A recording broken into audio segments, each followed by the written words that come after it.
এটা কুলফি আইসক্রিম কক্সবাজারের, সকাল 10টা থেকে বিকাল 5টা পর্যন্ত। নিজে বাসায় চাষবাস ছিল, গৃহস্থী ছিল, ওগুলো করতাম। সকালবেলা আমরা বরফ দিতে, বরফ আর লবণ দিই, তাই ঠান্ডা থাকে। তাই আইসক্রিমটা এটার ভিতরে হয়। বাসার থেকে শুধু খালি বানিয়ে আনি, এখানে আইসক্রিমটা হয়। হ্যাঁ, এটা আমার নিজের হাতে তৈরি, এটা কোনো মিল কারখানার আইসক্রিমটা, কোনো কোম্পানির আইসক্রিমও না। আমি নিজে বানাই, নিজে বিক্রি করি। এটার সঙ্গে আমি 15 বছর আছি। এই ব্যবসাটা আমি করি যখন আমার সিজন হয় তখন, আর যখন সিজন শেষ তখন আমি বাসায় যাই। সিজনটা মনে করেন এই তো রমজান তো শুরু করে কোরবানি পর্যন্ত চলবো, কোরবানির পর আবার বর্ষা, তখন আর সিজন থাকবো না। না, আমারটা আমি একাই, আমার কোনো লোক নেই এই ব্যাপারে। মনে করেন যে চকবার আইসক্রিমটা বা মিল থেকে আনে, ওইটা মনে করেন 4-5 জনের ব্যবসা করার পরে আপনারা খাইতে পারেন। আমারটা আমি নিজে বানাই, নিজে বেশি, আমি এক ব্যবসায় বেশি। তা আমার কত পিস প্রতি আমার 2 টাকা লাভ হলো। আমি মাল বেশি সেল দিব, লাভ বেশি হইব। আর যদি এক পিস যদি আমি 5 টাকা লাভ করতে চাই, তাহলে আমার মাল টানবো কম, 10, 20, 30, 10 টাকাটা চাইতে বেশি। 400 পিস কোনোদিন হয়, কোনোদিন থাকবো, প্রতিদিন হবে তো এরকম কোনো কথা না।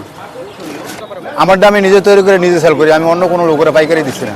এই আইসক্রিমটা আমি মিলের আইসক্রিম বেচছিলাম, বেচছির মতন আমি এক জায়গায় গেছি মতন আমার খুব গাইল দিচ্ছে। আইসক্রিমটা খাইয়া মজা পায় নাই, না পাওয়ার কারণে পরে আপনার একটা লোক আইলো ইন্ডিয়ার থেকে। ওই লোকটার সাথে আমি খুব কথা কই তো ওই লোকটারই মালগুলো ছিল, ওই লোকটা থেকে আমি কিনে রাখি। উনি আমার কাছে বিক্রি করে চলে যায়। তখন আমি এই আইসক্রিমটা উনি আমার বানানোর শিক্ষা দিয়ে গেছে।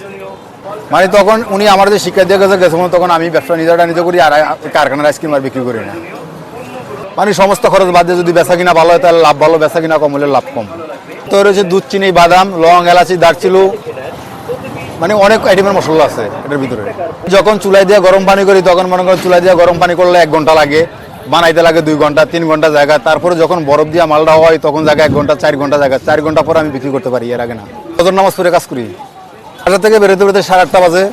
এখানে কাজের করে আসতে আসতে আমার 9:30 10টা বাজবো। এরা বান্ধা কাস্টমার, মানে এরা দোকানদার যারা আছে, দোকানদার হকার, এরা আমার ছাড়া আইসক্রিম কারোর কাছ থেকে খায় না। আর আমার তো খাওয়া ভালো লাগছে এই বিধা আমার কাছ থেকে খায়। এরকম কাস্টমার আছে, 5 বছর আগে কক্সবাজার এসে ঘুরতে আইসক্রিম খাইয়া গেছে, সেই কাস্টমার আবার আমার খোঁজে। আমার কাছে খুব ভালো লাগে। হ্যাঁ, এটাই আমার কাছে মনে হয় যে আমি যত পরিশ্রম করি, পরিশ্রমটা আমার বিফলে যায় না, ভালো আছে।